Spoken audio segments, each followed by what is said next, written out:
Hello mga ka-good vibes! Welcome back sa aming YouTube channel. Ako nga pala Mama ni Roma and Rome. So wala tayong makakasama ngayon for today's video.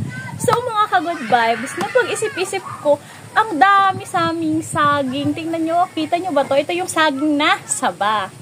Diba ang common na niluluto dito? Nilalaga siya kapag hinog na, ginagawang turon, ginagawang banana cue, at ginagawang minatamis.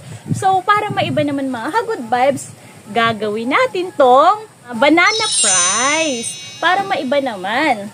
Kung may banana chips, meron tayong gagawing banana fries. So ano pang hinihintay natin mga ka-good vibes? At alam ko naman na magugustuhan to ni Roma at ni Rome. At dahil mahilig sila sa fries, so samahan niyo ako, simulan na natin.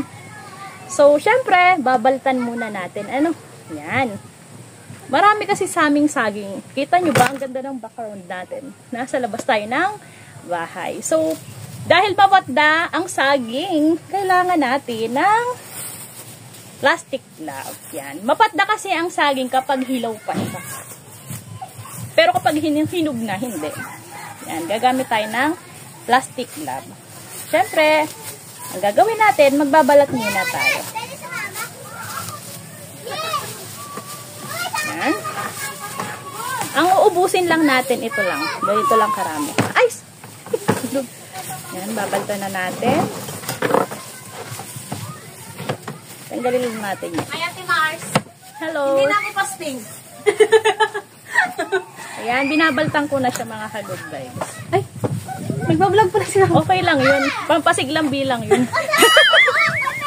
Hindi po. Yan. So, nakakaisa na tayo. Ito siya, kapag siya ay nabalta na. Mamaya na natin siya hihiwain na parang fries. Baltan muna natin siya. Yan. Nakakadalwa na tayo. Mas pasasarapin natin yung saging na sa banyo, yung hilaw.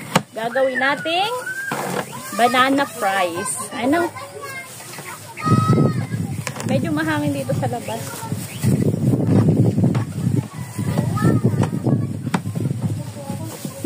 Masarap ng hangin.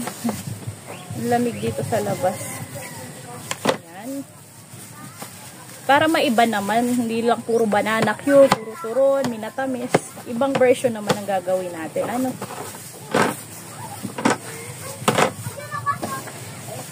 Ito na siya mga ka-good vibes. Ganito karami yung gagawin natin. Isang piling siya. Isang ganito. Ayan. So, hahatiin lang natin siya para mas kita. Hahatiin natin siya yung parang katulad sa fries. Nagugustuhan to ng mga kids.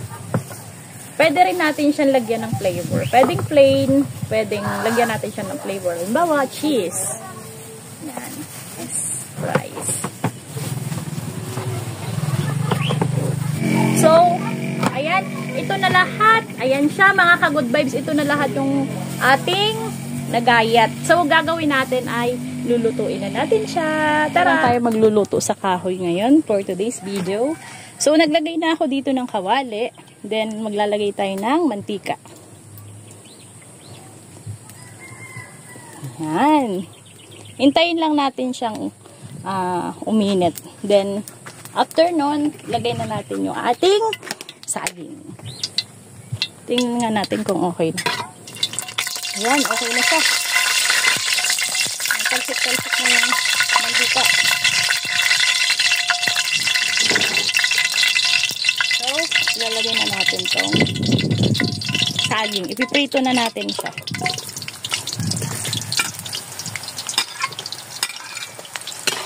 Kasya pala lahat. Sige, lahatin na natin.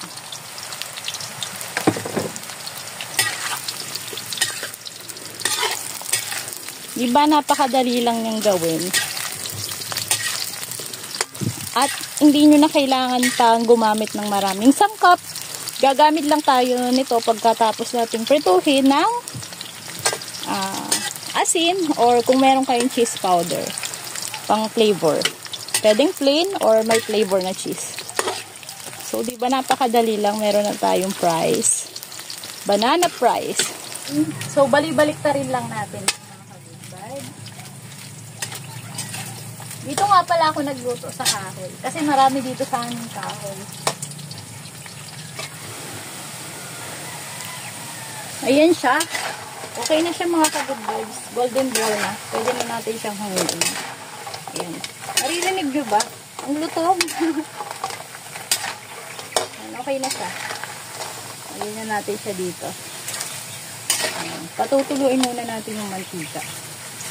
Bago natin siya lagyan ng cheese at saka ng salt.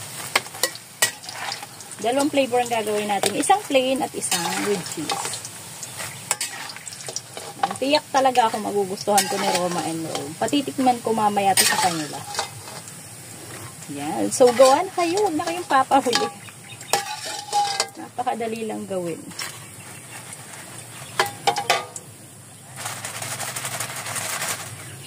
Ganyan siya. Oh. Ganyan siya. So, ayan mga ka-good vibes. Dinivide ko na siya sa 2. Ito yung lalagyan natin ng cheese. Ito naman yung lalagyan natin ng asin. Plain lang siya. So, kuha na tayo ng asin. Konti lang. Ayan, okay na yun. Then, halu-haluin lang natin siya.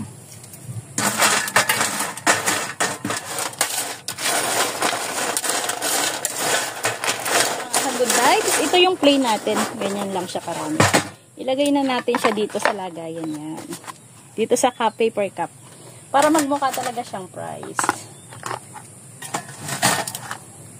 Ayo. Mga ka-good vibes. Masustansya pa to. Mas makakatipid pa kayo. Ano, diba? Meron na kayong banana fries. So, yan. Ayusin natin.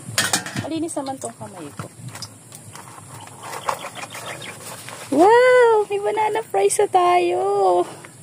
Kayo, pwede rin kayong gumawa ng sauce. Ang tawag doon? Kung gusto nyo nang lagyan ng ketchup. Pwede. Ito naman, ay lalagyan natin cheese. Medyo mas marami. Kasi gusto nila Roma yung cheese flavor. So, ayan. Gamit tayong cheese. Ito, mura lang tong cheese na to. Nabili ko lang to sa palengke, 15 pesos. Yung pinakamaliit na sachet.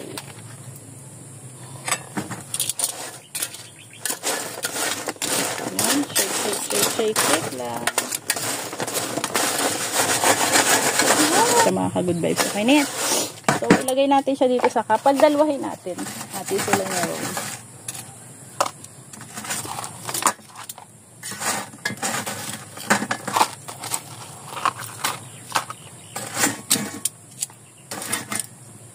Yan. Ito kay Ate Roma. Yung isa kay Rome. Yan. Ito, another cup ulit.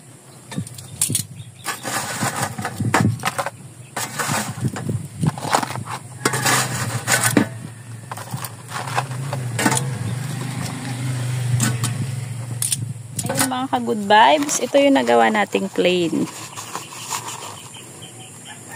Ito yung plain banana fries. And then, ito naman yung may flavor na cheese. Yan. So, dahil dyan sa green na saba ay makakagawa tayo ng banana fries. Yummy! Kayo ang bahala mga ka-good vibes kung gusto nyo. Plain lang or with cheese. Yan. Diba? Nakakatakam na. So, mamaya, titikman natin yan kapag andito na si Ate Roma at si Rome. Ayan mga ka-good vibes, andito na si Rome at si Rome. Ipapatikim na natin tong banana fries. Excited na ba kayo, Ate Roma? Opo! Ikaw, Rome? Opo! Yan, anong flavor sa'yo, ate? Plain or cheese? Cheese. Okay, pero tikman nyo rin yung plain. Ito yung plain. Yan yung plain, ito yung cheese. Okay, tikman nyo muna yung plain. Plain muna. Yan. Plain daw muna. Ito daw wild sa cheese eh.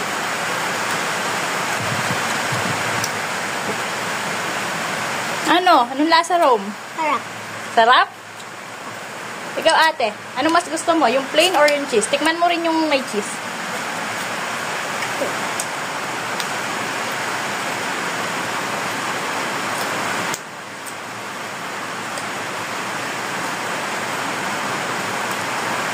Para May Ito po, cheese. may lasa. May lasa yung plain. Konti lang po. Konti lang yung alat. Yan. So, ikaw, Rom, anong flavor ang gusto mo? Cheese. Cheese. Yan. Yan. So, ayan lang mga ka-good vibes. Sabi sa inyo, magugustuhan talaga ng mga kids. At pwede rin siyang ipang negosyo. Diba? Hindi siya halatang saging. Diba yung saging na sa banyo na hilaw? Kayang gawin siyang fries. At mas sasarap pa. Nag-e-enjoy kayo kumain na. Yung mga pusa din, oh, nakaabang.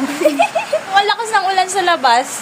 Yan. So, kung gusto nyo rin gumawa, gawa na kayo, syempre. Madali lang. Ako rin pala. Yan, ako rin pala. So, ang akin ay plain. Mahilig kasi ako sa plain. Ang sarap.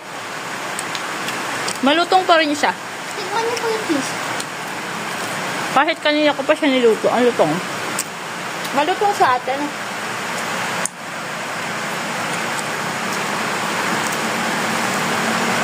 Masarap nga yung may cheese. So, hanggang dito na lang mga ka-good vibes. Bye-bye! Bye! Happy eating, Ate Roma and Rom!